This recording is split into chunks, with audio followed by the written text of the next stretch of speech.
Le message d'aujourd'hui porte sur le miracle étonnant qui s'est produit lorsqu'une personne s'est accrochée chaque jour à Philippiens chapitre 4. Je veux vous le partager avec des témoignages de restauration financière, d'une manière qui puisse descendre dans votre cœur, même si vous l'écoutez simplement avant de vous endormir. Pasteur, j'ai travaillé dur toute ma vie pendant 60 ans. Alors pourquoi la vieillesse me semble-t-elle si incertaine? Qu'est-ce que j'ai fait de mal? 7 Coréens sur 10 disent qu'ils perdent le sommeil à cause des soucis d'argent. Parmi les plus de 50 ans, 83% disent que leur plus grande peur est de ne pas avoir assez pour la retraite. Selon Statistique Korea, plus de la moitié des foyers dirigés par des personnes de 60 ans ou plus vivent chaque mois avec un déficit. Est-ce que ces chiffres vous donnent l'impression de parler de la vie de quelqu'un d'autre? Ou est-ce que cela ressemble à votre propre histoire aujourd'hui? Mais il y a ici quelque chose de remarquable. Dans Philippiens 4, les mots qui parlent d'abondance reviennent encore et encore. Non pas le manque, mais la plénitude. Non pas la pénurie, mais le débordement. Et pourtant, ces paroles ont été écrites il y a près de 2000 ans par l'apôtre Paul alors qu'il était en prison. Comment quelqu'un peut-il parler d'abondance depuis une cellule?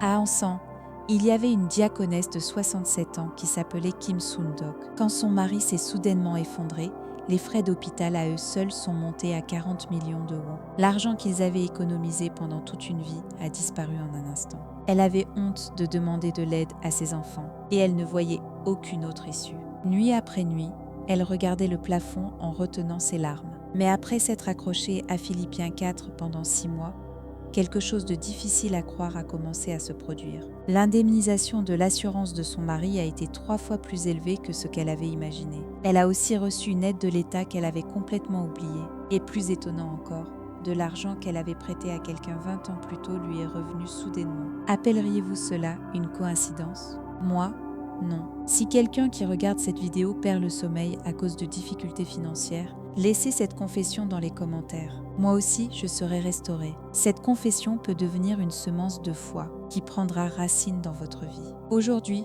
je veux partager avec vous 7 secrets de restauration financière que j'ai trouvés dans Philippiens chapitre 4. Ce ne sont pas seulement des paroles réconfortantes. C'est une vérité vivante qui a déjà transformé la vie de nombreux croyants. Vous pouvez l'écouter avant de dormir ou la laisser jouer doucement encore et encore. Si vous restez avec moi jusqu'à la fin, je crois qu'une nouvelle porte s'ouvrira aussi dans vos finances. Quelle pensée remplit le plus souvent votre esprit ces jours-ci? Quelle est la toute première pensée qui monte en vous quand vous ouvrez les yeux le matin? Quelle est la dernière pensée à laquelle vous vous accrochez avant de vous endormir le soir? N'est-ce pas l'argent? Comment vais-je payer la facture de la carte ce mois-ci? Où vais-je trouver l'argent pour le mariage de mon enfant? Les frais d'hôpital ne cessent d'augmenter. Qu'est-ce que je vais faire? Est-ce que ma retraite suffira vraiment? Est-ce que ces pensées ne tournent pas encore et encore dans votre tête? Moi aussi, je suis passée par là. Pensez-vous que les pasteurs soient différents? Il m'est arrivé de soupirer à la prière du matin parce que je m'inquiétais du loyer de l'église. L'inquiétude est une chose effrayante. Une fois qu'elle commence, elle ne s'arrête plus. Vous réglez une chose et une autre inquiétude prend aussitôt sa place. C'est comme s'enfoncer dans un marécage.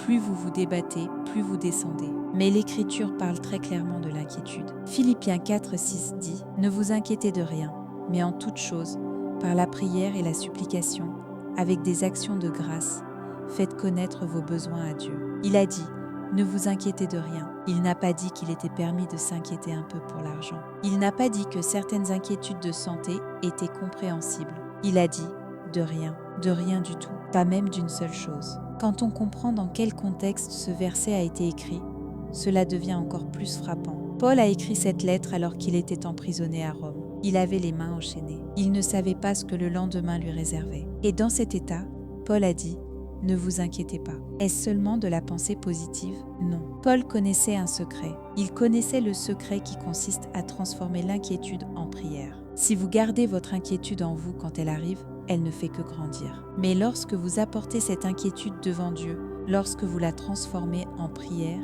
il se passe quelque chose de remarquable. Dieu reçoit cette inquiétude et en échange, il vous donne sa paix. À Haeundae, à Busan, il y avait une diaconesse de 72 ans qui s'appelait Lee Jong-hee. Après l'échec de l'entreprise de son mari, celui-ci est décédé en laissant plus de 500 millions de won de dettes. Les appels des créanciers arrivaient des dizaines de fois par jour. Ses enfants avaient déjà bien assez de leur propre combat. Elle se sentait complètement seule. Chaque nuit, elle faisait des cauchemars. des rêves où elle était poursuivie par des agents de recouvrement, des rêves où elle se retrouvait jetée à la rue. Elle a fini par avoir peur même de s'endormir. Puis un jour, pendant une réunion de prière à l'aube, elle a entendu ce verset. « Ne vous inquiétez de rien, mais apportez tout à Dieu dans la prière. » À partir de ce jour-là, sa manière de vivre a changé. Chaque fois qu'une inquiétude montait dans son cœur, elle l'a transformée immédiatement en prière. « Seigneur, je dois rembourser 5 millions de wons ce mois-ci et je n'ai aucun moyen de le faire. Je remets cette inquiétude entre tes mains.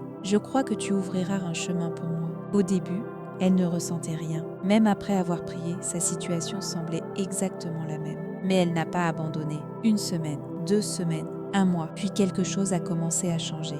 D'abord, les cauchemars ont disparu. Enfin, elle a pu dormir. Et quand son esprit s'est éclairci, ses pensées ont commencé à se calmer. Elle s'est souvenue qu'il existait un petit terrain au nom de son mari. Il s'est avéré que ce terrain se trouvait dans une zone d'aménagement.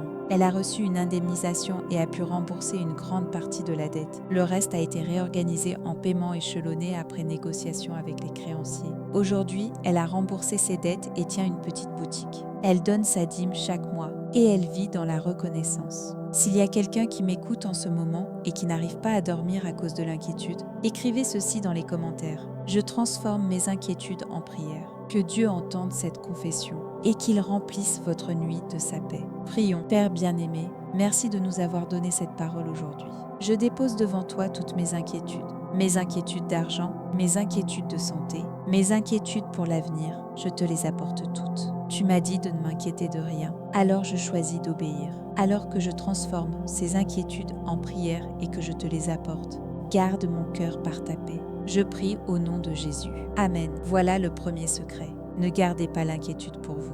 Transformez-la tout de suite en prière. Alors Dieu commence à agir. Regardons maintenant encore une fois Philippiens 4:6. Ne vous inquiétez de rien, mais en toute chose, par la prière et la supplication, avec des actions de grâce, faites connaître vos besoins à Dieu. Il y a ici un mot que beaucoup de gens ne voient pas, avec des actions de grâce. Il n'a pas simplement dit de prier, il a dit de prier avec reconnaissance. Pourquoi est-ce si important ? Parce que la reconnaissance est la clé qui ouvre la porte du royaume de Dieu. Réfléchissez-y. Quel genre de reconnaissance pouvez-vous offrir quand il n'y a plus d'argent sur votre compte ? Comment la gratitude peut-elle monter dans votre cœur alors que le loyer du mois prochain semble déjà impossible à payer ? Humainement parlant, cela paraît impossible. Mais c'est précisément cela, la foi. La foi croit à ce qu'elle ne voit pas encore comme si c'était déjà visible. La foi rend grâce pour ce qui n'a pas encore été reçu comme si c'était déjà arrivé. C'est la clé qui ouvre les réserves du ciel. Vous souvenez-vous du miracle des 5 pains et des 2 poissons ?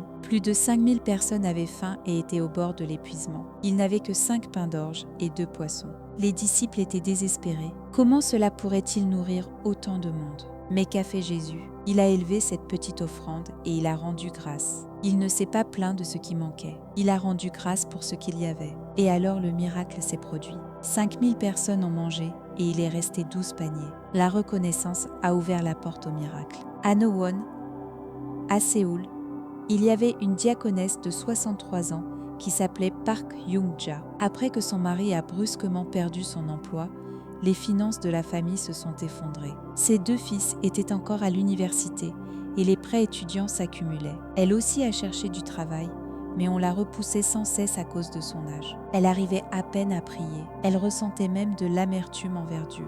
Pourquoi notre famille ? Nous avons été fidèles. Pourquoi cela nous arrive-t-il ? Puis un jour, une diaconesse plus âgée de l'église lui a dit quelque chose. « Young-ja, cesse de regarder ce que tu n'as pas. Regarde ce que tu as encore et rends grâce pour cela. » Au début, cela l'a mise en colère. De quoi pourrais-je bien remercier Dieu en ce moment ? Mais ces paroles sont restées dans son cœur. Cette nuit-là, elle a commencé à compter ce qui lui restait encore. Elle avait un corps en bonne santé. Elle avait une famille qui était encore unie malgré l'épreuve. Elle avait un petit endroit où poser sa tête. Ses 2 fils étaient en bonne santé et poursuivaient leurs études. En faisant le compte, elle a découvert qu'il y avait plus de sujets de gratitude qu'elle ne l'imaginait. À partir de ce jour-là, elle a commencé à tenir un journal de reconnaissance. Chaque matin, elle écrivait 5 choses pour lesquelles elle était reconnaissante. Au début, elle se forçait à le faire. Mais ensuite, quelque chose de beau s'est passé. À mesure qu'elle cherchait des raisons de remercier Dieu, de vraies raisons ont commencé à apparaître. Quand son cœur a changé, son visage a changé lui aussi. Et quand son visage a changé, elle est arrivée aux entretiens d'embauche avec une lumière nouvelle. 2 mois plus tard, elle a trouvé un travail dans une garderie près de son église. Le salaire n'était pas élevé, mais c'était un revenu régulier. Son mari a lui aussi commencé à travailler comme livreur. Avec leurs 2 revenus réunis, ils ont pu tenir. Son fils aîné a obtenu une bourse et son plus jeune fils est entré à l'armée, ce qui a allégé les frais de scolarité. 3 ans plus tard, cette famille avait remboursé toutes ses dettes. Et encore aujourd'hui, elle continue d'écrire chaque matin dans son journal de gratitude. Voulez-vous commencer aujourd'hui par la reconnaissance ? Écrivez simplement dans les commentaires une chose pour laquelle vous êtes reconnaissant. Ce petit acte de gratitude peut devenir la clé qui ouvre les réserves du ciel. Prions. Père Dieu, merci d'ouvrir nos yeux sur la puissance de la reconnaissance. Pardonne-moi d'avoir regardé seulement ce qui me manque et d'avoir vécu dans la plainte. À partir d'aujourd'hui, je rendrai grâce pour ce que j'ai. Je rendrai grâce pour les petites choses et même pour celles que je considérais autrefois comme allant de soi. Que cette reconnaissance devienne la clé qui ouvre la porte du ciel. Comme tu as nourri 5000 hommes avec 5 pains, remplis d'abondance même ma petite offrande. Je prie au nom de Jésus. Amen. La reconnaissance change d'abord le cœur avant de changer les circonstances. Et quand le cœur change, les yeux commencent à s'ouvrir. Quand les yeux s'ouvrent, le chemin apparaît. Voilà le 2e secret. Le 3e secret semble presque paradoxal. Le secret de la restauration financière, ce serait le contentement. Cela ne paraît-il pas étrange ? Philippiens 4, 11 et 12 dit « J'ai appris à être content de l'état où je me trouve. Je sais vivre dans l'humiliation et je sais vivre dans l'abondance. En tout et partout, j'ai appris à être rassasié et à avoir faim, à être dans l'abondance et dans le besoin. » Paul a dit qu'il avait appris le contentement. Ce mot « appris » est important. Le contentement n'est pas quelque chose avec lequel nous naissons. Cela s'apprend, cela se pratique. Le monde ne cesse de nous dire qu'il faut toujours plus. Une plus grande maison, une meilleure voiture, plus d'économie. La publicité nous apprend sans arrêt à nous sentir en manque. Si tu n'as pas cela, tu n'es pas heureux. Si tu achètes ceci, alors tu seras satisfait. Alors, peu importe combien les gens gagnent, cela ne semble jamais suffisant. Les salaires augmentent, mais la satisfaction n'augmente pas. Les comptes grossissent, mais l'inquiétude demeure. Voilà la logique du monde. Mais la logique du royaume de Dieu est différente. La personne satisfaite est la personne vraiment riche. Celui qui est content de ce que Dieu lui a donné est le véritable riche. Pourquoi ? Parce qu'une personne satisfaite n'est plus esclave de l'argent. L'argent n'est plus le maître. Dieu laisse. Et ce qui est encore plus étonnant, c'est ceci. Quand nous apprenons le contentement, Dieu peut réellement nous confier davantage. Dieu confie davantage à ceux qui savent gérer l'argent avec sagesse. À Daejeon, il y avait un ancien de 69 ans qui s'appelait Choi Dong-ho. Il a travaillé toute sa vie dans une petite entreprise. Comparé à ses amis employés dans de grands groupes, son salaire était modeste. Pour l'éducation de leurs enfants, la famille comptait sur l'école publique plutôt que sur des cours privés coûteux. Les voyages à l'étranger leur semblaient hors de portée. Pour être honnête, la comparaison l'a souvent blessé. Mais sa famille vivait selon un seul principe. Soyons satisfaits de ce que nous avons. Vivons selon nos moyens. N'entrons jamais dans les dettes. Alors ils ont toujours vécu simplement. Un repas au restaurant une fois par mois. 1 ou 2 pièces de vêtements neufs par saison. La même voiture gardée pendant plus de 10 ans. Mais il mettait toujours de côté 10% de son salaire. Et il donnait la dîme quoi qu'il arrive. 30 années ont passé ainsi. Au moment de la retraite, il avait plus de 500 millions de wons sur son compte. Beaucoup de ses amis qui avaient travaillé dans de grandes entreprises n'avaient rien préparé pour la retraite à cause de leurs dépenses excessives. En réalité, beaucoup d'entre eux étaient dans une situation plus difficile que la sienne. Aujourd'hui, il vit une retraite paisible. Il donne de l'argent de poche à ses petits-enfants. Il aide des croyants qui traversent des difficultés et chaque année, il envoie des offrandes pour les missions à l'étranger. Le contentement était le vrai secret de sa richesse. Êtes-vous satisfait de ce que vous avez aujourd'hui ? Si vous voulez commencer une vie de contentement, écrivez ceci dans les commentaires. Je choisis le contentement. Cette confession peut faire entrer la sagesse de Dieu dans vos finances. Prions. Père Dieu, merci de nous enseigner le secret du contentement. Pardonne à mon cœur de toujours vouloir davantage et de vivre dans l'insatisfaction. À partir d'aujourd'hui, je vivrai avec reconnaissance pour ce que tu m'as donné. Je serai content dans la vie que tu m'as confiée. Seigneur, donne-moi un cœur satisfait et fais-moi vivre, non pas comme un serviteur de l'argent, mais comme ton intendant. Je prie au nom de Jésus. Amen. Le contentement n'est pas un renoncement, c'est une satisfaction plus haute. C'est la vraie abondance goûtée en Dieu. Voilà le troisième secret. Venons maintenant à l'un des versets les plus connus de Philippiens 4. Beaucoup d'entre vous le connaissent probablement par cœur. Philippiens 4,13 dit « Je puis tout par celui qui me fortifie ». Comment comprenez-vous ce verset? Beaucoup de gens l'utilisent comme un slogan de réussite. Je peux tout faire, presque comme une déclaration de confiance en soi. Mais son vrai sens est plus profond. Regardez les versets juste avant. Paul dit qu'il savait traverser la faim et le besoin. Il savait vivre dans l'abondance. Et il savait vivre dans l'humilité. Et voilà le secret, par celui qui me fortifie. Autrement dit, ce n'est pas ma force, mais la force de Dieu. Ce n'est pas mon énergie, mais la force de Christ. Et pourquoi cela compte-t-il pour la restauration financière? Parce que beaucoup d'entre nous s'écroulent sous la pression financière quand ils essayent de tout résoudre seuls. Ma capacité, ma sagesse, mes relations. Mais quand toutes ces choses atteignent leurs limites, le désespoir entre. Je n'y arriverai pas. Je n'en suis pas capable. Je suis un échec. Mais lorsque la source de votre force change, toute l'histoire change. Si celui qui vous fortifie, c'est Dieu, alors vos limites ne sont plus le vrai problème.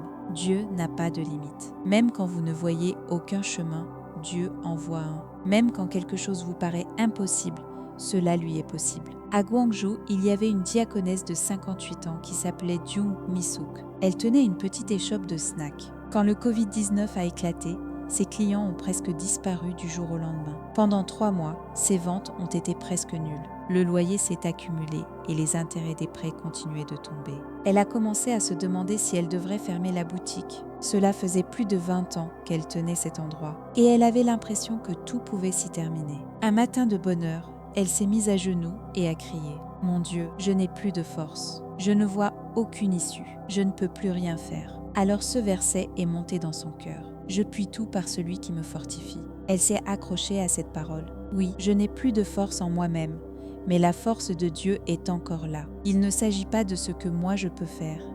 Il s'agit de ce que Dieu peut faire. À partir de ce jour-là, elle a commencé à prier et à chercher une voie nouvelle. Elle a inscrit sa boutique sur une application de livraison. La technologie lui semblait difficile à son âge, mais sa fille l'a aidée à apprendre. Elle a adapté son menu aux commandes de livraison. Au début, presque aucune commande n'arrivait, mais elle n'a pas abandonné. Chaque jour, elle confessait « Je puis tout par celui qui me fortifie ». 1 mois, 2 mois, peu à peu, les commandes ont commencé à augmenter. Les bons avis se sont multipliés et des clients réguliers ont commencé à revenir. 6 mois plus tard, ses ventes avaient même dépassé ce qu'elles étaient avant le Covid. Les commandes en livraison ont ajouté une nouvelle source de revenus. Aujourd'hui, elle emploie même une personne et elle tient de nouveau sa boutique avec stabilité. Ce qui paraissait impossible a été renversé par la puissance de Dieu. Y a-t-il quelqu'un qui se tient aujourd'hui devant une situation qui semble impossible? Écrivez ceci dans les commentaires. Dieu me donne la force. Cette confession peut devenir le point de départ de votre relèvement. Prions. Père Tout-Puissant, je confesse que c'est toi qui me donnes la force. Ce qui m'est impossible est possible en toi.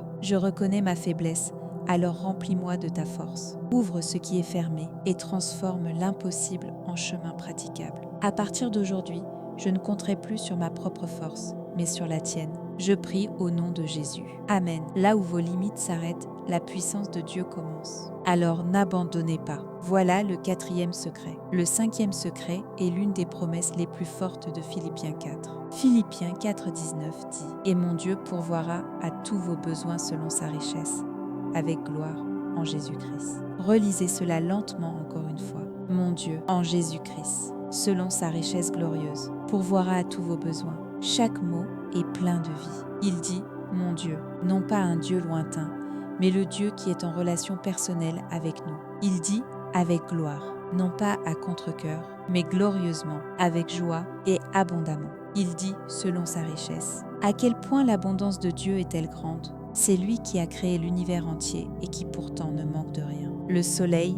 la lune et les étoiles sont sortis de sa main et il dit qu'il pourvoira à tous les besoins. Pas à certains, à tous les besoins. À ce dont vous avez besoin, à ce qui est nécessaire. Et cela compte, parce que Dieu ne promet pas de satisfaire notre cupidité. Il promet de répondre à nos besoins. Il sait ce qui nous est vraiment nécessaire et il le donne au bon moment. À Bupyeong, à Incheon, il y avait une diaconesse de 71 ans qui s'appelait Han Jong-soo.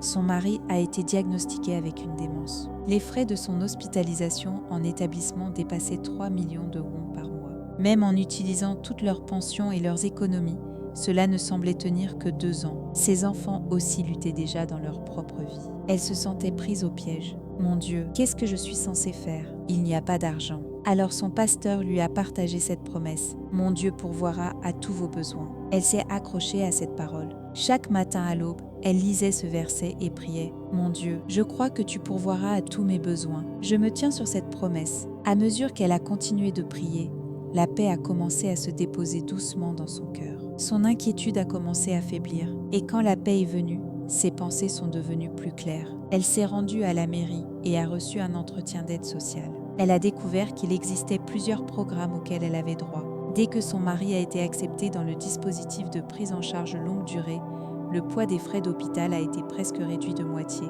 Elle a aussi reçu une aide pour maladie grave. L'Église l'a soutenue par des offrandes de bienfaisance. Et il y avait encore autre chose. Son mari avait une assurance à son nom qu'ils avaient presque oubliée. Une importante indemnité de diagnostic leur a été versée. Aujourd'hui, elle s'occupe bien de son mari.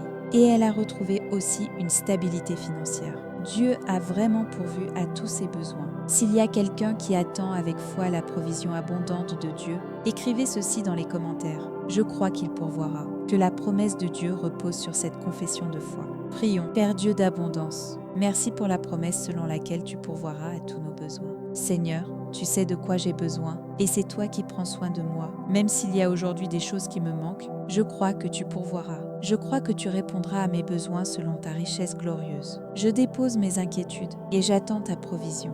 Donne ce qui est nécessaire, au moment où cela est nécessaire, dans la mesure où cela est nécessaire. Je prie au nom de Jésus. Amen. Dieu est abondant. Il est celui qui pourvoit. Voilà le 5e secret. Le 6e secret peut sembler ne pas être directement lié à l'argent, mais sans lui, tout le reste s'effondre. Philippiens 4:7 dit « Et la paix de Dieu, qui surpasse toute intelligence, gardera vos cœurs et vos pensées en Jésus-Christ. » Au verset 6, il nous a été dit de ne pas nous inquiéter, mais de prier. Et au verset 7, on nous montre le résultat.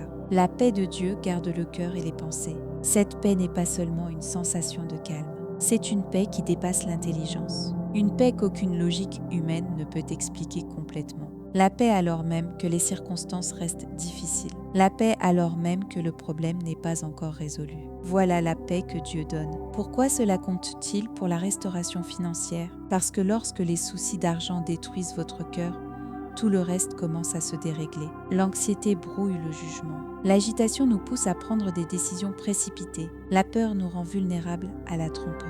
Mais quand la paix remplit le cœur, la sagesse commence à venir. Vous pouvez regarder la situation avec calme. Vous pouvez discerner la direction du Seigneur. Vous pouvez prendre de bonnes décisions. À Suwon, il y avait une diaconesse de 64 ans qui s'appelait Lee Myung-hui. Son fils a lancé une entreprise et est tombé dans de graves dettes. Comme elle s'était portée garante d'une partie, la dette s'est retournée contre elle. En un instant, elle s'est retrouvée avec plus de 100 millions de won de dettes. Sa relation avec son fils s'est aussi brisée. L'amertume, la colère et la peur lui ont volé le sommeil. Chaque nuit, son cœur battait à toute vitesse et ses mains tremblaient. Quand elle est allée à l'hôpital, on lui a dit qu'elle montrait les premiers signes d'un trouble panique. C'est alors qu'elle a fait un choix. Si je continue ainsi, mon corps et mon esprit vont s'effondrer tous les deux. Je dois d'abord laisser Dieu garder mon cœur. Chaque jour, elle lisait Philippiens 4, 6 et 7. Elle apportait ses inquiétudes à Dieu et lui demandait la paix. Mon Dieu, garde mon cœur. Délivre-moi de cette peur. Et comme par miracle, son esprit a commencé à s'apaiser. Elle a de nouveau pu dormir. Les symptômes de panique ont commencé à diminuer. À mesure que la paix s'installait, ses pensées devenaient plus claires. Elle a rencontré un avocat et a demandé une restructuration de dette. Ses paiements mensuels ont été considérablement réduits. Et puis quelque chose d'inattendu est arrivé.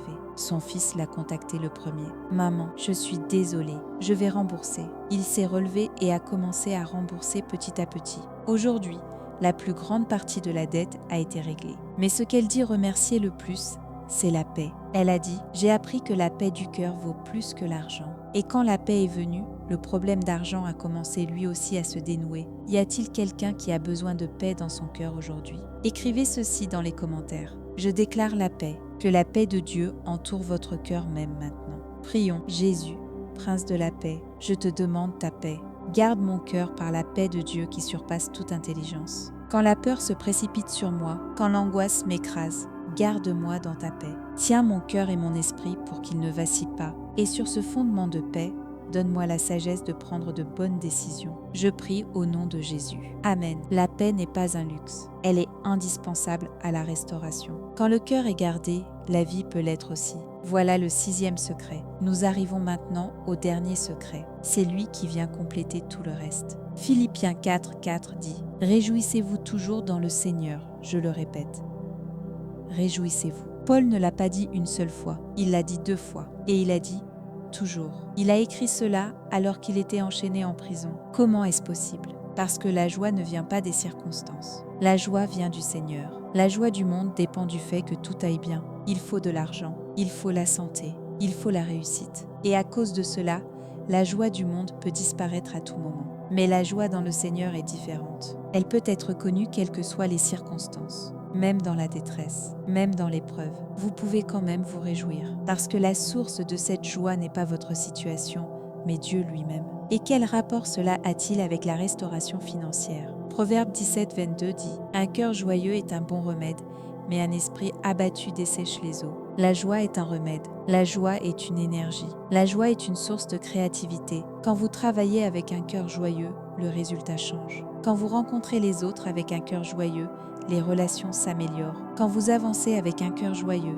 de nouvelles portes s'ouvrent. Mais quand le cœur est écrasé par le désespoir, plus rien n'avance. Il n'y a plus de force pour travailler. Le visage s'assombrit et les gens s'éloignent. La motivation disparaît et les occasions se perdent. À Gangseo, à Séoul, il y avait une diaconesse de 66 ans qui s'appelait Yoon Jong-hui. Après le décès de son mari, elle a repris sa petite boutique. C'était une papeterie de quartier. À l'époque des achats en ligne, ce genre de commerce devenait de plus en plus difficile à faire vivre. Les ventes ont fortement chuté et les dettes augmentaient sans cesse. Le sourire a disparu de son visage. Même quand elle ouvrait la boutique, elle ne faisait que soupirer. Même quand des clients entraient, son visage restait tendu et fermé. Naturellement, les gens venaient de moins en moins. C'était un cercle vicieux. Puis un jour, lors d'une retraite d'église, elle a entendu cette parole. Réjouissez-vous toujours dans le Seigneur. Elle a pris une décision, c'est vrai. Je ne me réjouis pas parce que mes circonstances sont faciles. Je me réjouis dans le Seigneur. Je vais commencer à le pratiquer. À partir de ce moment-là, chaque matin, elle offrait une prière de reconnaissance. Merci d'être en vie aujourd'hui. Merci de pouvoir ouvrir cette boutique. Merci pour chaque client qui franchit cette porte. Et elle a choisi de sourire volontairement. Au début, c'était un sourire forcé, mais quelque chose de surprenant s'est produit. À force de sourire, même volontairement, son cœur a peu à peu commencé à s'éclairer. Et quand son expression a changé, les clients l'ont remarqué. « Madame, est-ce qu'il vous est arrivé quelque chose de bon ces derniers temps ? Votre visage est tellement lumineux. » Les clients restaient plus longtemps. Les conversations se sont multipliées. Les habitués ont commencé à revenir. Puis un jour, une idée lui est venue. Pourquoi ne pas aménager un petit coin de repos pour les personnes âgées du quartier ? Elle a installé quelques chaises dans un coin du magasin et a offert du café gratuitement. Les voisins plus âgés ont commencé à se rassembler. Naturellement, ils achetaient aussi de la papeterie et de petits articles utiles. Le bouche à oreille s'est répandu et la boutique est devenue un lieu aimé dans le quartier. 3 ans plus tard, son magasin était devenu la papeterie du quartier qui avait tenu le plus longtemps. Les ventes se sont améliorées au-delà de ce qu'elles avaient été auparavant. Mais plus encore, elle travaille maintenant chaque jour dans la joie. La joie a fait de la place au miracle. Allez-vous choisir la joie aujourd'hui ? Écrivez ceci dans les commentaires. Je me réjouis dans le Seigneur. Cette confession de joie peut devenir une force qui transforme votre environnement. Prions. Dieu de joie, accorde-moi la grâce de me réjouir en toi. Que je me réjouisse non pas à cause de mes circonstances, mais à cause de toi. Même dans l'épreuve, même dans les problèmes, donne-moi la foi de me réjouir. Que cette joie transforme ma vie et qu'elle déborde sur ceux qui m'entourent. Chasse la dépression et le désespoir et remplis-moi de la joie du Seigneur. Je prie au nom de Jésus. Amen. La joie n'est pas seulement un sentiment, c'est aussi un choix. Choisissez la joie aujourd'hui. Voilà le 7e secret. Nous avons maintenant parcouru 7 secrets de restauration financière dans Philippiens 4. Transformez l'inquiétude en prière. Que la reconnaissance ouvre la porte. Apprenez la force du contentement. Appuyez-vous sur la force que Dieu donne. Croyez que Dieu pourvoira à tous vos besoins. Que la paix garde votre cœur. Et réjouissez-vous toujours dans le Seigneur. Rassemblons maintenant ces 7 vérités et prions d'un même cœur. Père tout-puissant et abondant, merci pour les merveilleuses promesses de Philippiens chapitre 4. Le secret qui transforme l'inquiétude en prière. La porte couvre la reconnaissance. La paix du contentement. La force que tu donnes. La provision qui répond à chaque besoin. La paix qui garde le cœur et les pensées. Et la joie qui s'élève au-dessus des circonstances. Que tout cela devienne réel dans ma vie. Je confesse aujourd'hui, je ne m'inquiéterai de rien. En toute chose, je viendrai à toi avec des prières et des supplications. Je rendrai grâce pour ce que j'ai et j'apprendrai le contentement. Je crois que je puis tout par Christ qui me fortifie. Je crois que mon Dieu pourvoira à tous mes besoins selon sa richesse glorieuse en Jésus-Christ. Je crois que la paix de Dieu, qui surpasse toute intelligence, gardera mon cœur et mes pensées. Et je choisis de me réjouir toujours dans le Seigneur. À partir d'aujourd'hui, que cette parole devienne ma confession, ma prière et ma manière de vivre. Au lieu de fixer la peur financière, que je regarde à ta provision. Au lieu de céder à la peur du manque, que je fasse confiance à ton abondance. Que des miracles de provision se lèvent en moi et dans ma famille, et qu'ils deviennent des témoignages qui te glorifient. Je crois que l'œuvre que tu as commencée, tu l'achèveras toi-même. Je prie dans le nom vivant de Jésus-Christ. Amen. Si votre cœur est d'accord avec cette prière, laissez Amen dans les commentaires. Quand nous prions ensemble, Dieu répond. Et votre Amen peut devenir un lien de foi qui bénira quelqu'un d'autre. Amis bien-aimés, aujourd'hui nous avons parcouru 7 secrets dans Philippiens chapitre 4. Premièrement, transformez l'inquiétude en prière. Deuxièmement, ouvrez la porte du ciel par la reconnaissance. Troisièmement, apprenez le contentement. Quatrièmement, dépendez de celui qui vous fortifie. Cinquièmement, croyez que Dieu pourvoira à tous vos besoins. Sixièmement, gardez votre cœur dans la paix. Septièmement, réjouissez-vous toujours dans le Seigneur. Ce n'est pas simplement une étude biblique, ce sont de vrais principes éprouvés dans la vie de nombreux croyants. La diaconesse Kim Sundok, la diaconesse Lee Jong-hee, la diaconesse Park Yong-ja, l'ancien Choi Dong-ho, la diaconesse Jung Mi-suk, la diaconesse Han Chan-soon, la diaconesse Lee Myung-woo, la diaconesse Yoon Jong-hui. Tous se sont accrochés à Philippiens 4 et ont expérimenté la main restauratrice de Dieu dans leurs finances. Vous le pouvez aussi. Avant de vous endormir ce soir, lisez une fois Philippiens chapitre 4. Quand vous vous réveillerez demain matin, relisez-le. Méditez-le pendant votre trajet. Méditez-le quand le travail devient pesant. Méditez-le chaque fois qu'une inquiétude surgit soudainement. Vous pouvez même l'écouter doucement en boucle avant de dormir. Quand la parole prend racine dans le cœur, elle porte du fruit. Si cette vidéo a été une bénédiction pour vous, merci de cliquer sur j'aime, de vous abonner et d'activer les notifications. Et laissez votre sujet de prière dans les commentaires. Je les garderai dans mon cœur et je prierai avec vous. Je prie sincèrement pour que la bénédiction abondante de Dieu déborde dans vos finances. Que la grâce et la paix de Dieu reposent pleinement sur vous et sur votre maison. Même ce soir, certains d'entre vous vont peut-être s'allonger et la première chose qui leur viendra à l'esprit sera la pile de factures. Vous avez peut-être traversé la journée, mais quand la nuit tombe, votre cœur devient plus lourd. Comment vais-je passer ce mois-ci? Comment vais-je payer les frais d'hôpital? Mes enfants ont déjà leur propre combat.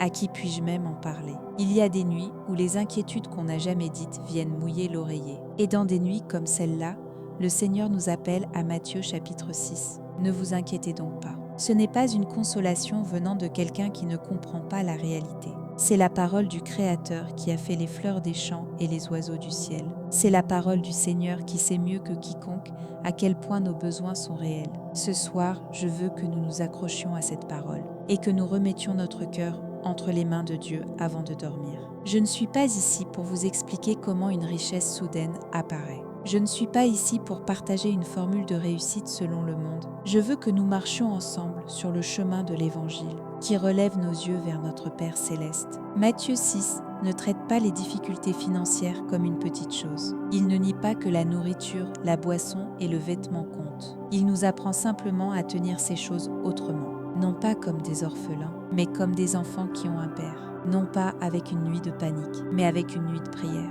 Dans ce passage, je veux partager avec vous 7 grâces qui peuvent nous garder pendant une nuit sans sommeil. Pendant que vous écoutez en silence, que votre respiration devienne un peu plus profonde, que votre cœur serré commence à se relâcher et que votre peur du lendemain glisse doucement dans les mains du Seigneur. La première grâce est celle-ci. Votre Père céleste sait déjà ce dont vous avez besoin. Matthieu 6, 32 dit « Votre Père céleste sait que vous en avez besoin ». Jésus dit d'abord que les païens recherchent toutes ces choses, la nourriture, la boisson, le vêtement, les besoins de la vie quotidienne. Ces choses comptent. Le Seigneur ne l'a jamais nié. Mais il dit, ne vous y accrochez pas comme si vous n'aviez pas de Père. Votre Père céleste le sait déjà. Le moment où nous commençons à nous effondrer, ce n'est pas seulement quand l'argent manque. C'est quand nous avons l'impression que personne ne nous connaît. Personne ne sait ce que je porte. Personne ne sait combien c'est lourd. Et cette solitude fait grandir l'inquiétude. Mais Jésus déclare, votre situation est devant les yeux de votre Père. Vos soupirs ne sont pas cachés à Dieu. À Gangneung, il y avait une diaconesse de 68 ans qui s'appelait Aung Sonja. Après le décès de son mari, elle vivait seule avec une petite pension. La saison la plus difficile, c'était l'hiver. Chaque année, les factures de chauffage devenaient un poids. Elle essayait de supporter le froid, mais ses douleurs articulaires s'aggravaient et les médicaments coûtaient cher eux aussi. Elle disait souvent « Je ne pense même pas que Dieu sache ce que je traverse ». Puis un soir, alors qu'elle écoutait un enregistrement biblique envoyé par son église, ce verset a transpercé son cœur. « Votre Père céleste sait que vous en avez besoin ». Elle a pleuré et prié « Mon Dieu, est-ce que tu le sais vraiment ? Je n'ai pas assez pour payer le chauffage. Je n'ai pas assez pour les médicaments. Et le fait d'être seule rend tout encore plus effrayant. » À partir de cette nuit-là, elle a cessé de cacher ses besoins à Dieu. Chaque soir, elle a commencé à les lui présenter de manière précise. « Mon Dieu, voilà ce qu'il me faut pour le gaz ce mois-ci. Voilà ce qu'il me reste comme médicament. Si tu me connais, montre-moi le chemin. » Quelques jours plus tard, une personne avec qui elle avait travaillé des années auparavant l'a contactée. Il lui a demandé si elle accepterait d'aider à organiser le recyclage dans un immeuble pendant 2 heures tôt le matin. Elle craignait que ce soit trop fatigant physiquement. Alors elle a accepté de le faire seulement 3 fois par semaine. Le revenu n'était pas élevé, mais il suffisait à couvrir le chauffage de l'hiver. Puis, après un entretien au centre communautaire, elle a aussi pu demander un bon d'aide énergétique. Des membres de son groupe d'église ont commencé à se relayer pour lui apporter des plats. Dieu n'a pas fait tomber de l'argent du ciel, mais il connaissait déjà son besoin et il y a répondu avec précision. Voilà ce à quoi vous devez d'abord vous accrocher ce soir. Votre Père céleste le sait. Même s'il semble lent, il n'est pas indifférent. Si vous le pouvez, dites doucement ceci dans votre cœur. Père, tu sais ce dont j'ai besoin. Prions. Père céleste, je viens devant toi parce que tu connais mon état. Les peurs que je n'ai pas pu exprimer, les manques que j'ai gardés cachés, je les dépose devant toi tels qu'ils sont. Ne me laisse pas vivre comme un orphelin. Laisse-moi me reposer dans les soins de mon Père. Montre-moi ce dont j'ai besoin, à ta manière et en ton temps. Je prie au nom de Jésus. Amen. Comme la manne dans le désert, la provision de Dieu nous ramène à lui chaque jour. Alors n'amenez pas dans cette nuit toutes les peurs de demain et d'après-demain. Le Dieu qui donne le pain d'aujourd'hui n'a pas oublié le pain de demain. La grâce de demain se recevra demain. Votre travail pour cette nuit, c'est simplement d'apporter au Seigneur le fardeau d'un seul jour. Et quand vous vivez un jour ainsi, puis encore un autre, vous commencez à voir le chemin que le Seigneur trace devant vous. Quand l'ordre de votre cœur est rétabli, vos choix commencent à changer même si vos circonstances, elles, ne changent pas. Et quand vos choix changent, le cours de votre vie commence lui aussi à changer. Le Seigneur ne touche pas seulement à notre besoin extérieur, il touche aussi le cœur qui s'est rapetissé devant les autres. Alors ne vous cachez pas davantage à cause de la honte. La parole, à combien plus forte raison vous vêtira-t-il, peut redresser de nouveau vos épaules. Un oiseau n'a pas besoin d'une réserve plus grande que son propre corps pour vivre. Il vit sous le ciel de Dieu, nous aussi. Ne mettez pas vos méthodes sur le trône. Tournez vos yeux vers Dieu, celui qui pourvoit. Ce soir, apprenez à faire confiance avant de calculer. Réglez dans la journée ce qui doit être réglé. Mais la nuit, donnez votre cœur à Dieu. Le Seigneur ne nous conduit pas avec une inquiétude qui nous épuise, mais avec une paix qui nous garde en vie. La nuit de celui qui connaît le Père n'est pas paisible parce qu'elle est parfaite. Elle est paisible parce qu'il y a quelqu'un à qui elle peut être confiée. Ne cachez pas votre situation. Présentez-la lui précisément. Le Père écoute les besoins de ses enfants. La deuxième grâce est celle-ci. L'inquiétude ne peut pas ajouter un seul pas à votre vie. Matthieu 6, 27 dit « Qui de vous, par ses inquiétudes, peut ajouter une seule coudée à la durée de sa vie ?» Jésus met à nu le vide de l'inquiétude. L'inquiétude nous donne l'impression de faire quelque chose. Quand nous nous retournons toute la nuit dans le lit, nous avons l'impression d'être en train d'élaborer un plan. Quand nous recalculons sans cesse, nous avons l'impression de tenir le problème en place. Mais l'inquiétude ne change pas la réalité. Elle commence seulement par nous épuiser. Elle épuise le corps, elle assombrit le cœur et elle brouille le jugement. Faire des plans est nécessaire. Examiner les choses avec responsabilité est nécessaire. Mais l'inquiétude n'est pas une planification. L'inquiétude, c'est du calcul sans Dieu. Et le calcul sans Dieu ne peut pas donner la vie au cœur, même quand les chiffres sont exacts. À Sejong, il y avait un diacre de 74 ans qui s'appelait Park Jin-soo. Il avait pris sa retraite après de longues années comme chauffeur de bus. Après sa retraite, il travaillait dans la sécurité pour compléter ses revenus. Puis, de manière inattendue, ses heures de travail ont été réduites. Quand son revenu mensuel a baissé, il passait chaque nuit à fixer la calculatrice de son téléphone.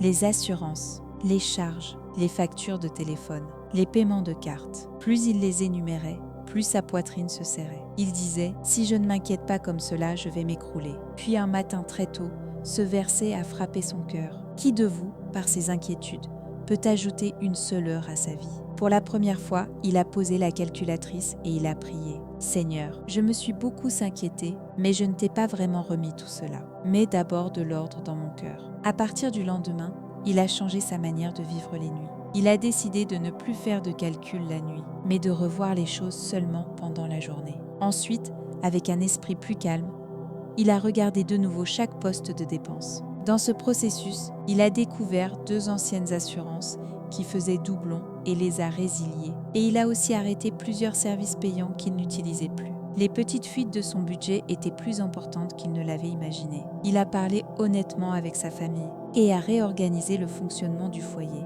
Quelques jours plus tard, grâce à une connaissance de l'Église, on lui a proposé un petit travail à temps partiel pour aider à la navette d'une école primaire. Son revenu n'est pas devenu soudainement élevé, mais sa vie est devenue beaucoup plus stable qu'à l'époque où il passait la nuit entière à s'inquiéter. Il disait « L'inquiétude ne faisait que m'épuiser, mais la prière m'a fait avancer. » Mes amis, l'inquiétude nous immobilise, mais la prière nous aide à marcher. Ce dont votre nuit a besoin maintenant, ce n'est pas de plus de peur, c'est d'un abandon plus clair. Si vous le pouvez, répétez doucement cette phrase. Seigneur, je dépose l'inquiétude inutile. Prions, Seigneur, pardonne-moi d'avoir pris l'inquiétude pour de la responsabilité.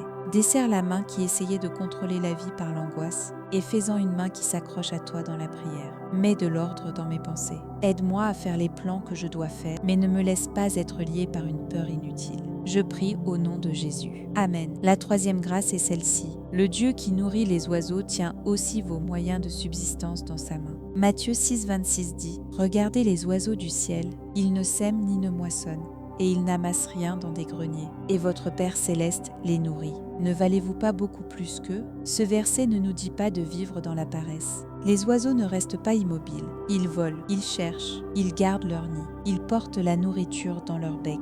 Mais les oiseaux font confiance à Dieu, pas à un grenier. Voilà la foi. Nous devons travailler avec diligence, mais nous ne devons jamais confondre notre travail avec la source ultime de la provision. Si Dieu ferme une porte, personne ne peut l'ouvrir. Si Dieu ouvre une porte, personne ne peut la fermer. À Seogwipo, à Jeju, il y avait une diaconesse de 57 ans qui s'appelait Anne Mira. Quand il y avait du travail au centre de tri des mandarines, la vie restait supportable. Le problème, c'était la basse saison. Quand le travail se raréfiait pendant quelques mois, les dépenses de la maison devenaient difficiles à couvrir. Chaque fois que la basse saison arrivait, son cœur se desséchait lui aussi. Une année, de fortes pluies ont encore réduit le travail. C'est à ce moment-là qu'elle a commencé à lire Matthieu 6 chaque matin. Regardez les oiseaux du ciel.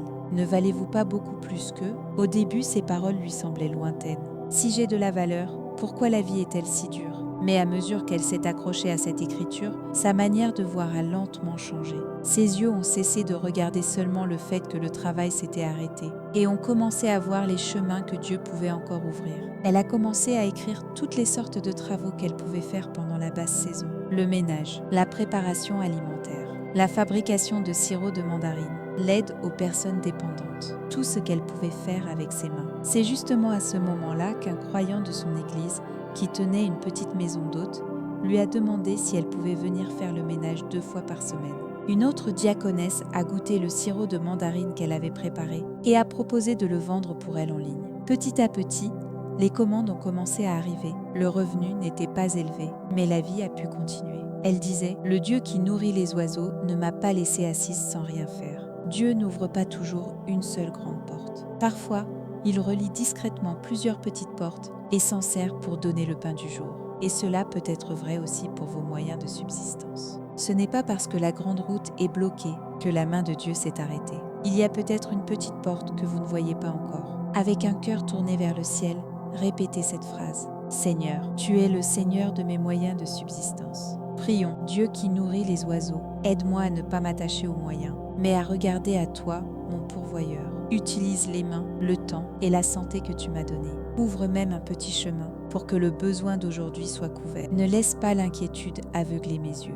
Aide-moi à voir les portes que tu es en train d'ouvrir. Je prie au nom de Jésus. Amen. La quatrième grâce est celle-ci. Le Dieu qui habille même l'herbe des champs prend aussi soin de notre honte. Matthieu 6, 28 à 30 dit « Considérez comment croissent les lys des champs. Ils ne travaillent ni ne filent. Cependant, je vous dis que Salomon même, dans toute sa gloire, n'a pas été vêtu comme l'un d'eux. Si Dieu revêt ainsi l'herbe des champs, ne vous vêtira-t-il pas à plus forte raison ? Dans l'inquiétude, il y a souvent plus qu'un problème d'argent. Il y a aussi la honte. Il y a la peur de l'image que l'on donne devant les autres. Quand on participe à un événement, quand on s'assoit à une réunion de famille, ou qu'on traverse un mariage ou des funérailles, on peut craindre que notre situation soit exposée. Mais Dieu ne répond pas seulement à nos besoins, il couvre aussi notre honte. À Cheonan, il y avait une diaconesse de 54 ans qui s'appelait Lee Ha-yong. Quand la date du mariage de son fils a été fixée, son cœur était plus lourd que joyeux. Cela aurait dû être une période heureuse, mais quand elle pensait aux habits de cérémonie,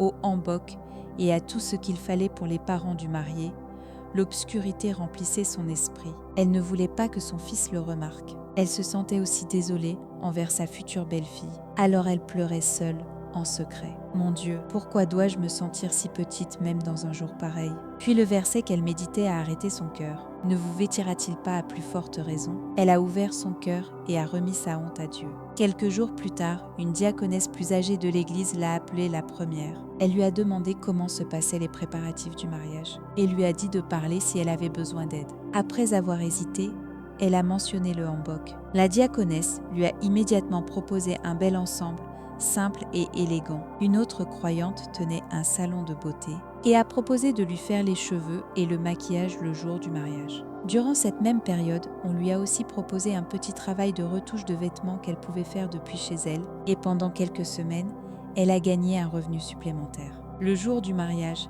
elle a dit en larmes « Dieu a même pris soin de ma dignité ». Mes amis, Dieu ne nous abandonne pas dans l'humiliation. Il ne veut pas que ses enfants vivent la tête baissée dans la honte. Non pas le luxe, mais la dignité. Voilà ce qu'il préserve. Si la honte pèse sur vous plus encore que le manque lui-même, accrochez-vous à cette parole. Ne vous vêtira-t-il pas à plus forte raison ? Prions, Dieu qui nous revêt avec beauté.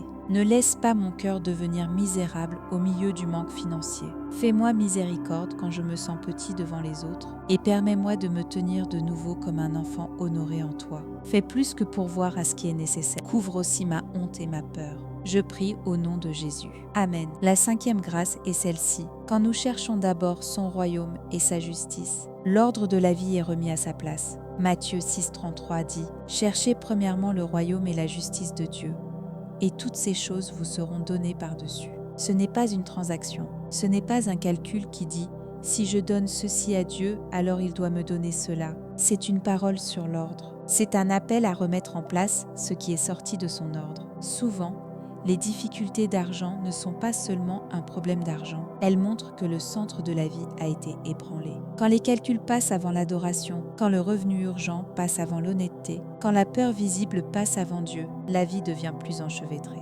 À Gumi, il y avait un diacre de 59 ans qui s'appelait Ju Seung-Hoo. Il tenait un petit garage automobile. À mesure que l'économie se dégradait, les clients se faisaient plus rares et la concurrence des garages qui cassaient les prix devenait féroce. Il devenait de plus en plus impatient. Au début, il donnait seulement des explications un peu moins complètes. Plus tard, il a commencé à recommander le remplacement de pièces qui n'avaient pas vraiment besoin de l'être. Comme la vie lui paraissait dure, sa conscience s'est peu à peu endurcie. Puis un dimanche, le pasteur a prêché sur ce verset « Cherchez d'abord son royaume et sa justice ». Il arrivait à peine à relever la tête dans le sanctuaire. Il avait cherché les ventes avant Dieu et il s'était accroché à la peur visible avant la justice. À partir de ce jour-là, Il a changé sa manière de gérer son garage. Il a expliqué chaque réparation plus en détail. Il disait honnêtement quand quelque chose n'avait pas besoin d'être remplacé tout de suite. Il craignait que les ventes baissent encore davantage. Mais il a décidé de se tenir droit devant Dieu. Et chose étonnante, avec le temps, les clients ont commencé à réagir autrement. Les gens disaient « Je suis venu parce qu'on m'a dit que ce patron est honnête ». Les clients qui venaient une fois revenaient, puis ils amenaient leur famille et leurs voisins. Le garage n'est pas devenu soudainement énorme, mais il est devenu stable. Il est devenu solide. Il disait « Quand ce que je cherchais d'abord a changé, tout le cours de ma vie a changé. Mes amis, remettez en ordre ce que vous cherchez d'abord, le royaume de Dieu, la justice de Dieu, la manière de Dieu. Quand cet ordre se tient debout, le cœur commence à tenir debout. La maison commence à tenir debout et même les finances commencent à tenir debout. Confessez doucement ceci dans votre cœur. Seigneur, remets l'ordre de ma vie à sa juste place. Prions. Père Dieu, je me repens d'avoir vécu en oubliant ce que je devais chercher d'abord. J'ai mis l'angoisse avant l'adoration et l'urgence avant l'honnêteté. Renouvelle mon cœur. À partir d'aujourd'hui, que je cherche d'abord ton royaume et que je marche dans ta justice. Et dans ce lieu, que je fasse l'expérience de la grâce que tu ajoutes. Je prie au nom de Jésus. Amen. La 6e grâce est celle-ci. Vous n'avez pas à porter ce soir tout le poids de demain. Matthieu 6,34 dit « Ne vous inquiétez donc pas du lendemain, car le lendemain aura soin de lui-même. À chaque jour suffit sa peine. » Jésus n'a pas dit qu'il n'y aurait pas de lendemain. Il n'a pas dit qu'aucun problème ne nous attendait. Il nous dit simplement de ne pas faire entrer dans cette nuit le poids de demain avant son heure. Une grande part de notre souffrance vient non seulement du vrai problème, mais aussi du fait que nous vivons déjà des problèmes qui ne sont même pas encore arrivés. La nuit, l'imagination devient plus grande. Un seul paiement manqué donne l'impression que la reprise n'arrivera jamais. Un seul chemin bloqué donne l'impression qu'il restera fermé pour toujours. Mais le Seigneur dit « Obéis au pas que tu dois faire aujourd'hui. Fais la prière que tu dois faire aujourd'hui. Prends le pas que tu dois prendre aujourd'hui. » À Chuncheon, il y avait une diaconesse de 75 ans qui s'appelait Moon Jong-ok. Quand sa fille est venue élever seule son enfant, elle a commencé à s'occuper de son petit-fils. Elle a commencé avec joie, mais avec le temps, les soucis liés aux frais de scolarité, aux dépenses quotidiennes et à l'avenir se sont précipités sur elle. Quand son petit-fils est entré au lycée, la pensée des frais universitaires lui a volé le sommeil. Chaque nuit, elle calculait des dépenses prévues des années plus tard, alors qu'elle n'était même pas encore là, et elle vivait dans une peur en avance sur le temps. Puis un jour, elle s'est arrêtée sur ce verset. « À chaque jour suffit sa peine. » En larmes, elle a dit « Seigneur, je porte depuis longtemps le poids de jours qui ne sont même pas encore arrivés. » À partir de ce jour-là, elle s'est donné une règle simple. Fais seulement le travail d'aujourd'hui. Prie seulement la prière d'aujourd'hui. Alors elle est d'abord allée au bureau d'orientation de l'école. Elle s'est renseignée sur les programmes de bourse. Elle a demandé au centre communautaire quelles aides existaient pour les jeunes. Elle a demandé avec prudence la prière de l'Église. Et à mesure qu'elle avançait un pas à la fois, un chemin a commencé à apparaître. Son petit-fils a obtenu une bourse au mérite. Il a été orienté vers un programme local de mentorat qui aidait pour les manuels scolaires. Une diaconesse de l'église a commencé à aider anonymement pour une partie des frais de cours privés. La totalité des frais d'études n'a pas été réglée d'un seul coup, mais la peur de demain a cessé de dévorer la prière d'aujourd'hui. Voilà la grâce. Et cela peut être vrai pour vous aussi. Demain est dans les mains de Dieu. Ce que vous avez à faire ce soir, ce n'est pas de résoudre tout le lendemain. C'est de remettre à Dieu le cœur d'aujourd'hui. Si vous le pouvez, dites ceci. Seigneur, demain est dans tes mains. Prions, mon Dieu, aie pitié de moi pour avoir traîné dans cette nuit les fardeaux de jours pas encore arrivés et pour m'être écrasé sous leur poids. Apprends-moi à remettre demain entre tes mains et à être fidèle au seul pas que tu me demandes aujourd'hui. Au lieu d'une peur vague, fais-moi choisir une obéissance concrète et laisse-moi me reposer dans la paix d'aujourd'hui. Je prie au nom de Jésus. Amen. La 7e grâce est celle-ci. Dieu est celui qui nous donne aujourd'hui notre pain quotidien. Dans la prière que le Seigneur nous a enseignée, il dit « Donne-nous aujourd'hui notre pain quotidien ». Il ne nous a pas appris à demander d'un coup une provision pour toute une vie. Il nous a appris à demander le pain d'aujourd'hui. Ce n'est pas une grâce limitée, c'est une grâce quotidienne. Dieu ne pourvoit pas une fois pour ensuite s'éloigner. Il donne aujourd'hui, il donne demain. Et il donne encore le jour où c'est nécessaire. C'est ainsi que la manne fonctionnait dans le désert. Dieu n'a pas donné à son peuple de la nourriture pour toute la vie en un seul instant. Il leur a donné assez à ramasser jour après jour. Pourquoi ? Parce qu'il voulait les rencontrer chaque jour. Parce qu'il voulait qu'ils dépendent de lui chaque jour. À Mokpo, il y avait une diaconesse de 55 ans qui s'appelait Osunja. Après la sortie d'hôpital de son mari, à la suite d'une lourde opération, elle a commencé à travailler tôt le matin au marché pour préparer des algues et du varech destinés à la livraison. Le travail était dur et le revenu n'était pas stable. Certains jours, il y avait des commandes. D'autres jours, presque aucune. Alors, plus encore que tout le mois à venir, c'est le lendemain matin qu'elle redoutait. Est-ce que j'aurai de l'argent demain pour acheter de quoi préparer les repas? Est-ce que je pourrai payer les médicaments de mon mari? Chaque jour lui donnait l'impression de se tenir au bord d'une falaise. Puis un mercredi soir, pendant le culte, elle a de nouveau entendu cette prière. « Donne-nous aujourd'hui notre pain quotidien ». Son cœur s'est arrêté. Le Seigneur ne lui disait pas de demander d'abord le pain de la semaine prochaine ou de celle d'après. Il lui disait de demander le pain d'aujourd'hui. À partir de ce jour-là, chaque matin, elle a commencé à prier ainsi. « Mon Dieu, donne-moi le pain dont j'ai besoin aujourd'hui.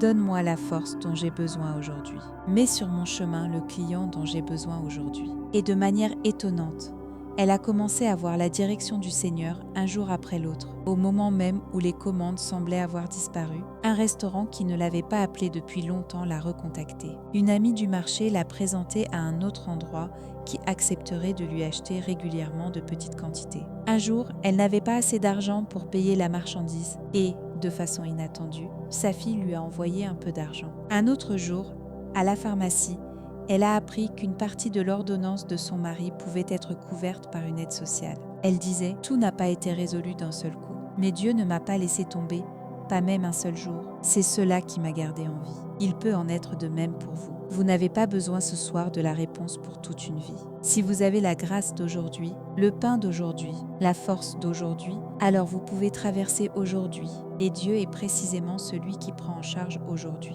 Posez doucement votre main sur votre poitrine et répétez cette confession. Seigneur, donne-moi le pain dont j'ai besoin aujourd'hui. Prions, Dieu qui nous nourrit jour après jour. Je dépose la convoitise et la peur qui veulent saisir d'un seul coup tout l'avenir. Je te demande ce dont j'ai besoin aujourd'hui.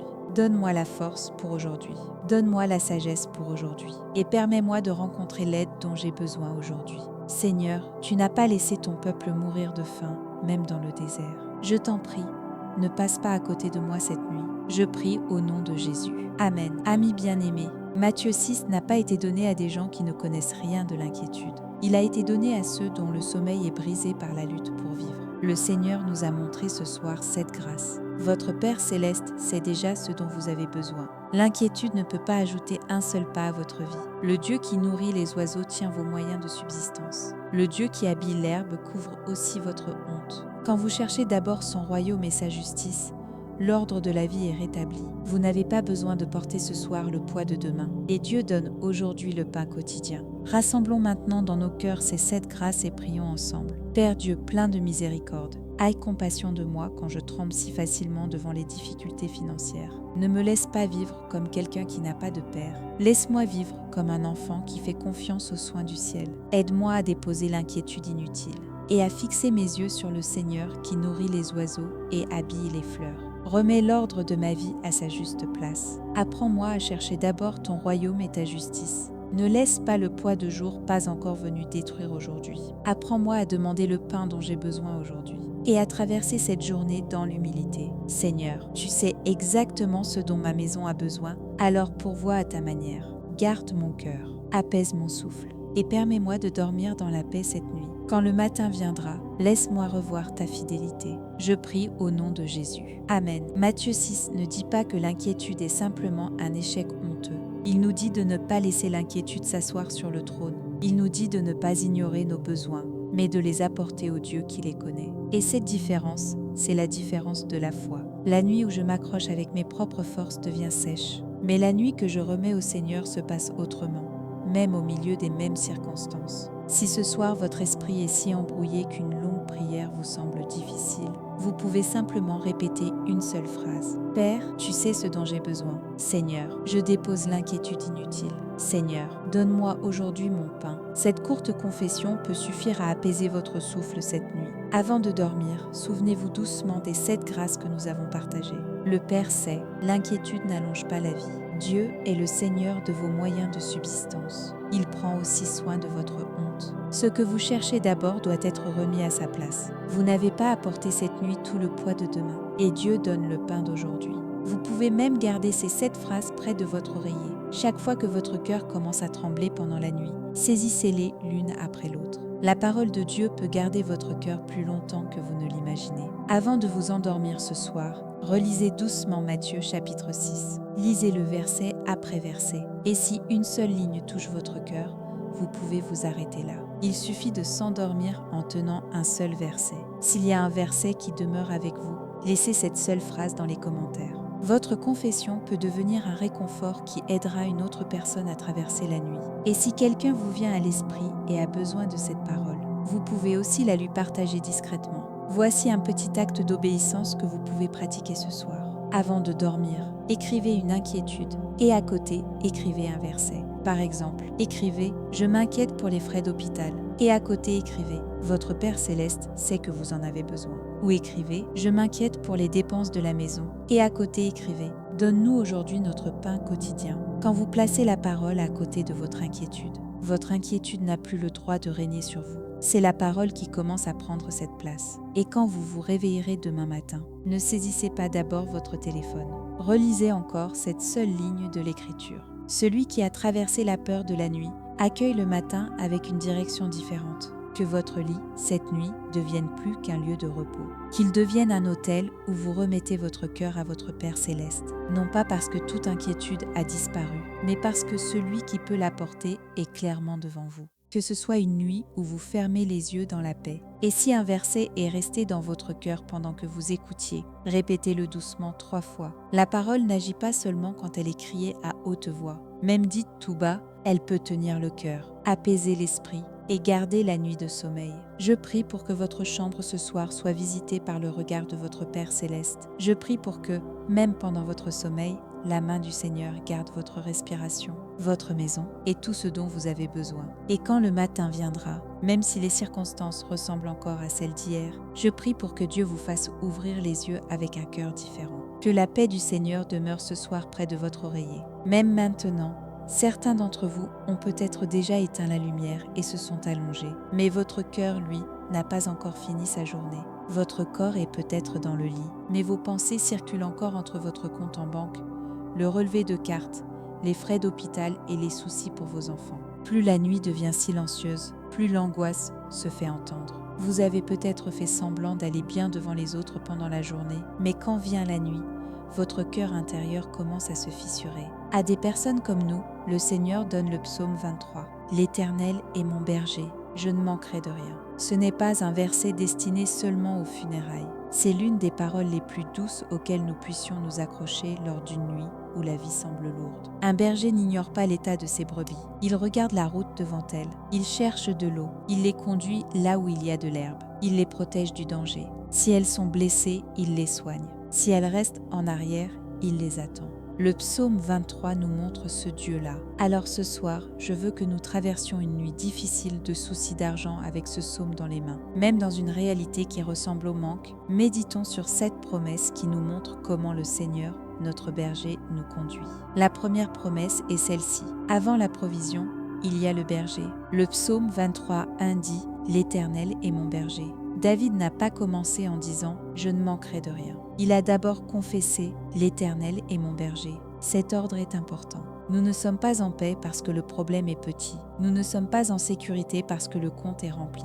Ce qui compte d'abord, c'est de savoir qui nous conduit. Quand nous tremblons sous la pression financière, ce n'est souvent pas parce que l'argent est tout, mais parce que nous avons perdu de vue celui qui est plus grand que l'argent et capable de nous garder. Une brebis n'est jamais vraiment en sécurité seulement quand le champ est vaste. Elle est en sécurité quand le berger est proche. À Jeonju, il y avait une diaconesse de 70 ans qui s'appelait Jo Eunri. Après la mort de son mari, elle vivait seule dans un vieil appartement sous contrat de jonce. Une fois les intérêts du prêt de dépôt payés, il ne lui restait presque rien pour les dépenses courantes. Ce qui lui faisait le plus mal, ce n'était pas seulement le manque d'argent, c'était le sentiment que personne ne la protégeait. Chaque nuit, elle vérifiait plusieurs fois les serrures et elle disait que ce qui l'effrayait plus encore que le solde de son compte, c'était le fait d'être seule. Puis un soir, alors qu'un message biblique enregistré jouait en fond comme une radio, les mots « L'Éternel est mon berger » revenaient sans cesse. Elle s'est mise à pleurer sur le champ. « Je ne suis pas seule. Il y a un berger qui veille sur moi. » À partir de cette nuit-là, avant de dormir, elle commençait toujours par cette confession. Seigneur, sois aussi mon berger cette nuit. Ces circonstances ne sont pas devenues soudainement abondantes, mais son cœur a changé. Ce n'était plus une nuit à tenir seule. C'est devenu une nuit passée avec le berger. Et dans cette paix, elle a commencé à mettre de l'ordre dans les choses qu'elle repoussait. Elle a demandé une aide au logement auprès de l'administration locale. Elle est retournée au petit groupe de femmes de son église. Une diaconesse qu'elle connaissait depuis des années s'est mise à lui apporter des plats 2 fois par semaine. Une autre croyante l'a mise en contact avec un petit travail de couture à la main qu'elle savait bien faire. Et cela lui a apporté un petit revenu supplémentaire. Elle disait « L'argent n'est pas venu en premier. Mais quand j'ai recommencé à croire que le Seigneur est mon berger, j'ai commencé à voir le chemin. C'est aussi cela à quoi vous devez vous accrocher en premier. Avant la provision, il y a la relation. Avant les réponses, il y a la présence. Si vous le pouvez, confessez doucement ceci. Seigneur, sois aussi mon berger cette nuit. Prions, Seigneur, mon berger. Quand l'angoisse se précipite dans mon cœur, ne me laisse pas regarder seulement si j'ai beaucoup ou peu d'argent. Aide-moi d'abord à te voir, toi qui me conduis. Même dans les nuits qui semblent solitaires, permets-moi de croire que tu es proche. Que mon cœur trouve le repos dans la voix du berger. Je prie au nom de Jésus. Amen. Le débordement du Seigneur ne consiste pas seulement à avoir plus de choses dont on peut se vanter. Quand la reconnaissance recommence à couler et que le désir de partager recommence à vivre, cela aussi est une grâce qui déborde. La profondeur de la vallée ne dit pas à quelle distance Dieu se trouve. Plus il fait sombre, plus il peut être proche, en train de tenir votre main. Le chemin de la justice peut sembler long, mais c'est le chemin qui ne s'effondre pas à la fin. Le berger ne conduit pas les brebis d'abord par le chemin le plus rapide, mais par le bon chemin. Quand l'âme revit, la force revient aussi pour rebâtir la vie. Alors ce soir, demandez d'abord que votre âme se réchauffe de nouveau dans les mains de Dieu. Le repos n'est pas de la paresse, c'est la grâce de retrouver sa direction devant Dieu. Quand vous vous arrêtez et reprenez votre souffle, des chemins que vous ne voyez pas commencent à réapparaître. Même si vous avez l'impression de ne pas avoir assez en main, il n'y a aucun manque dans la fidélité de Dieu. Voilà pourquoi nous ne nous effondrons pas en regardant seulement ce qui manque. Nous tenons parce que nous sommes portés. Dire que le berger est présent ne veut pas dire qu'il n'y a pas de problème. Cela veut dire que même au milieu des problèmes, nous ne perdons pas le chemin. Alors ce à quoi vous devez vous accrocher en premier ce soir, ce n'est pas une liste de solutions, mais la présence du berger. La deuxième promesse est celle-ci. Je ne manquerai de rien ne veut pas dire qu'il n'y a pas de douleur. Cela veut dire que vous ne serez pas abandonnés. La deuxième moitié du psaume 23:1 dit « Je ne manquerai de rien ». Quand beaucoup de gens entendent ces mots, ils hésitent. Vraiment, est-ce que je ne manquerai vraiment de rien? Quand le loyer manque, que les médicaments coûtent cher et que les dépenses du foyer restent trop lourdes, comment puis-je dire « Je ne manquerai de rien ». La Bible ne fait pas semblant d'ignorer la réalité. David connaissait le désert, il connaissait les années de fuite, il connaissait les temps de manque. Et pourtant il a confessé « Je ne manquerai de rien » parce qu'il croyait que Dieu ne laisserait pas finalement manquer ce qui était vraiment nécessaire. Dire « Je ne manquerai de rien » ne veut pas dire que j'aurai tout ce que je désire. Cela veut dire que Dieu ne m'abandonnera pas jusqu'au bout. À Chonju, il y avait un diacre de 61 ans qui s'appelait Baek Song-ho. Il avait travaillé de longues années de nuit dans un entrepôt frigorifique. Il y avait un revenu, mais il n'était pas stable. Pendant la basse saison, les heures supplémentaires diminuaient et sa paie chutait fortement. Chaque fois que cela arrivait, il s'en voulait. C'est toujours moi qui manque. Il se sentait désolé devant sa famille et il se sentait petit à l'église. Puis un dimanche, son pasteur l'a expliqué ainsi « Je ne manquerai de rien » ne veut pas dire que vous n'entrerez jamais dans une saison de manque. Cela veut dire que Dieu n'abandonnera pas votre vie. Cette explication est restée profondément dans son cœur. À partir de ce jour-là, chaque fois qu'il regardait son compte, au lieu de commencer par un soupir, il se mettait à dire « En ce moment, c'est serré, mais je ne suis pas abandonné. Dieu ne laissera pas de côté ce dont j'ai vraiment besoin. » Et chose étonnante, cette confession l'a aidé à tenir. Et quand le cœur a pu tenir, ses actions ont commencé elles aussi à changer. Il a enfin accepté de faire le bilan de santé qu'il repoussait par honte. Il a aussi cessé de s'accrocher à l'idée que le travail de nuit était son seul chemin et a commencé à chercher un travail de jour. Quelques mois plus tard, grâce à un contact de l'église, on lui a proposé un poste de chef d'équipe de jour dans un centre de distribution alimentaire. Le salaire n'a pas bondi de manière spectaculaire dès le départ, mais son corps souffrait moins et le revenu est devenu plus stable. Il disait « Dieu n'a pas renversé toute ma vie en un instant. Il m'a simplement soutenu pour que je ne m'écroule pas. C'est pourquoi aujourd'hui, les mots « je ne manquerai de rien » ne sonnent plus pour moi comme une bravade vide. Accrochez-vous à cela de cette manière ce soir. Vous n'avez peut-être pas tout en main à l'heure actuelle, mais dans le Seigneur, il n'y a pas d'abandon. Dites doucement ceci: Seigneur, je crois que tu ne me laisseras pas. Prions. Dieu fidèle, mes yeux continuent de compter seulement ce qui manque, mais je crois que c'est toi qui ne m'abandonneras pas. Même si tout ce que je désire n'est pas encore rempli, ne laisse pas ma vie être interrompue dans tes mains. Apprends-moi la confiance au lieu de la plainte, et fais-moi voir non seulement ce qui manque, mais aussi la grâce par laquelle je suis encore portée.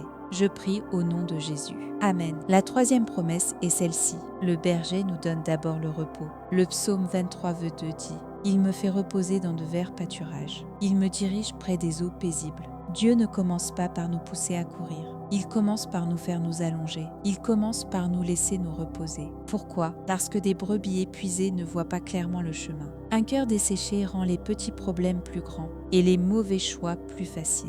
Plus les finances tremblent, moins nous savons nous reposer. Nous calculons davantage, nous cherchons davantage, nous devenons plus anxieux. Mais le berger dit: Arrête-toi un instant, laisse d'abord ton souffle se calmer, repose-toi d'abord près de moi. C'est ainsi que tu ne perdras pas le chemin. À Pohang, il y avait une diaconesse de 65 ans qui s'appelait Kang Myongja. Elle travaillait comme aide-soignante et s'occupait aussi de sa belle-mère à la maison. Son corps et son cœur étaient tous deux près de leurs limites. Puis son mari a lui aussi perdu son travail et la pression des dépenses est devenue plus lourde. Elle a réduit son sommeil et a même cherché un petit travail de nuit.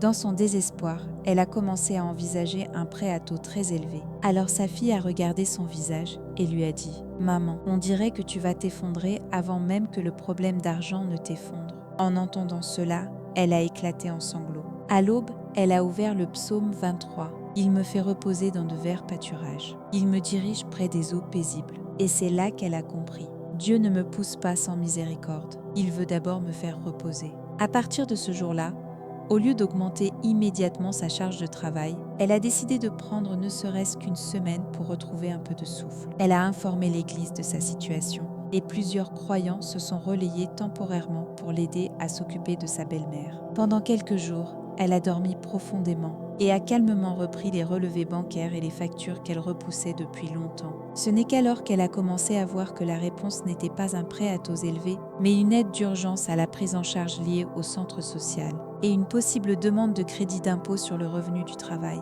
Elle disait: Le repos n'a pas fait disparaître le problème. Mais après m'être reposée, j'ai cessé de courir sur le mauvais chemin. Mes amis, ce dont vous avez peut-être besoin maintenant, ce n'est pas de calculer plus vite. C'est peut-être du repos dans le Seigneur. Un cœur fatigué entend difficilement la direction de Dieu. Si vous le pouvez, fermez les yeux et dites intérieurement ceci: Seigneur, fais-moi reposer dans de verts pas. Prions. Seigneur qui donne le repos, aie pitié de moi pour avoir couru et me suis malmenée dans mon angoisse. Laisse-moi d'abord me reposer en toi. Ranime mon corps fatigué et mon esprit épuisé. Empêche-moi de faire des choix précipités et permets-moi de reprendre mon souffle près des eaux paisibles. Je prie au nom de Jésus. Amen. La quatrième promesse est celle-ci. Le berger restaure l'âme qui s'est effondrée. Le psaume 23:3 dit: Il restaure mon âme. Les difficultés financières ne secouent pas seulement le compte en banque, elles écrasent aussi l'âme. La motivation disparaît. On a envie de voir personne. On n'a plus envie de prier.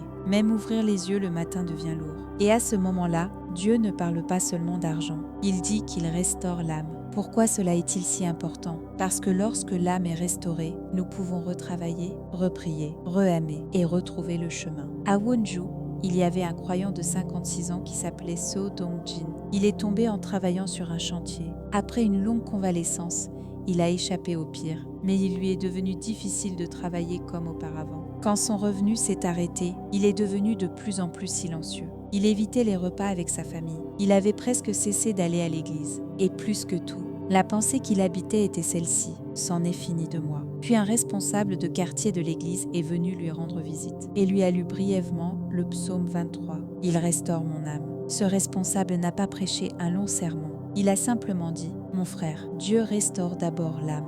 Avant de te remettre au travail, il te redonne d'abord la vie. Ces paroles sont restées dans son cœur. Après ce jour-là, il a commencé à écrire chaque jour ne serait-ce que 3 petites lignes de gratitude et de prière. Au début, aucun mot ne venait. Alors il a simplement écrit: Je suis encore en vie aujourd'hui. Ma femme est à mes côtés.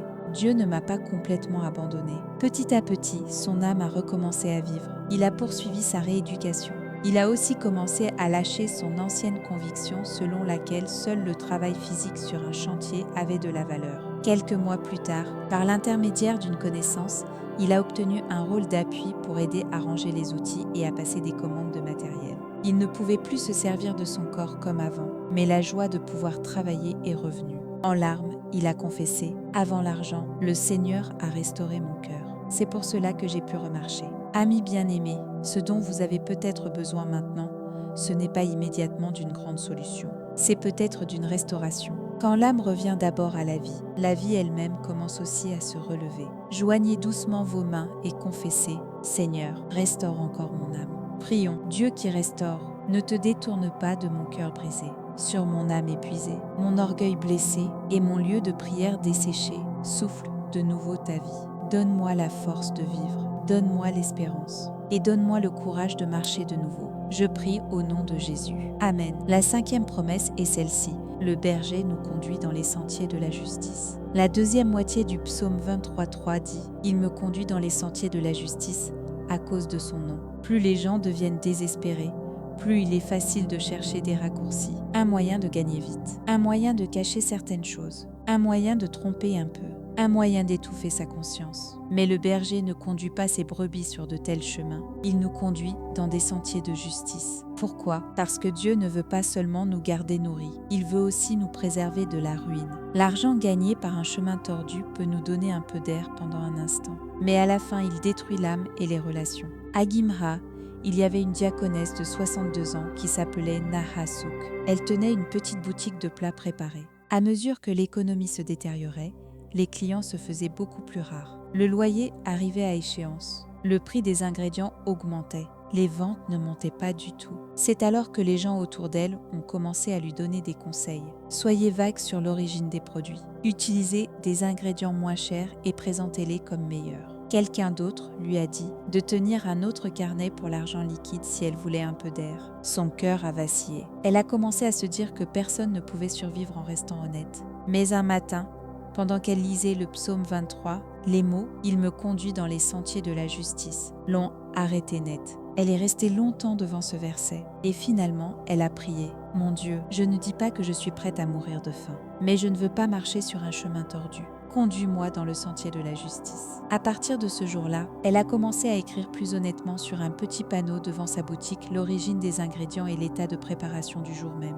Elle a parlé ouvertement de détails qu'elle cachait autrefois, par peur que les portions paraissent trop petites. Au début, son angoisse a encore grandi. Qui viendra si je fais les choses comme cela ? Mais avec le temps, le bouche à oreille a commencé à se répandre. Les clients plus âgés disaient « Je peux manger ici en confiance parce qu'elle est honnête ». Les jeunes parents disaient « Je me sens en sécurité en achetant ici des plats pour mes enfants ». Bientôt, de petites commandes de boîtes repas provenant d'églises voisines ont aussi commencé à arriver. Elle disait « La première chose que Dieu a protégée, ce n'était pas mes ventes, c'était ma conscience. » Et ensuite, à la fin, il a aussi ouvert le chemin. Mes amis, plus les choses semblent urgentes, plus vous devez être attentif au chemin que vous choisissez. Le chemin que Dieu ouvre peut sembler lent, mais c'est un chemin qui ne s'effondre pas. Si vous le pouvez, confessez ceci. Seigneur, conduis-moi dans le sentier de la justice. Prions, Dieu saint, quand mon cœur tremble à cause du manque, aide-moi à choisir le bon chemin plutôt que le chemin facile. Ne me laisse pas vivre seulement pour un soulagement immédiat. Fais-moi vivre d'une manière qui ne m'apporte pas de honte devant toi. Garde ma conscience et fais-moi expérimenter ta provision au bout du sentier de la justice. Je prie au nom de Jésus. Amen. La 6e promesse est celle-ci. Même dans la vallée la plus sombre, le berger marche avec nous. Le psaume 23:4 dit « Quand je marche dans la vallée de l'ombre de la mort, je ne crains aucun mal, car tu es avec moi. » Les problèmes d'argent, les problèmes de santé et les problèmes familiaux viennent souvent comme des vallées. Vu d'en haut, on peut se dire qu'il doit bien y avoir un chemin quelque part. Mais une fois à l'intérieur, on a l'impression que tout se referme autour de soi. On ne sait pas où aller et on ne voit même pas un seul pas devant soi.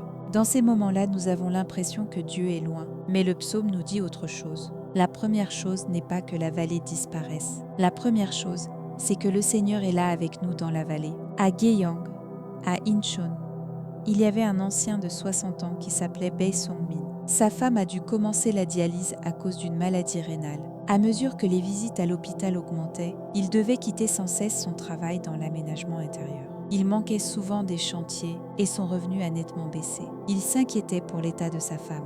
Les dépenses du foyer devenaient plus lourdes. L'avenir semblait sombre. Il disait « Seigneur, pourquoi tout semble-t-il s'effondrer d'un seul coup ?» Puis un jour, alors qu'il attendait dans le couloir devant la salle de dialyse, il a ouvert son application biblique et a lu « Quand je marche dans la vallée de l'ombre de la mort ». À cet instant, il a compris. Je suis dans cette vallée en ce moment même.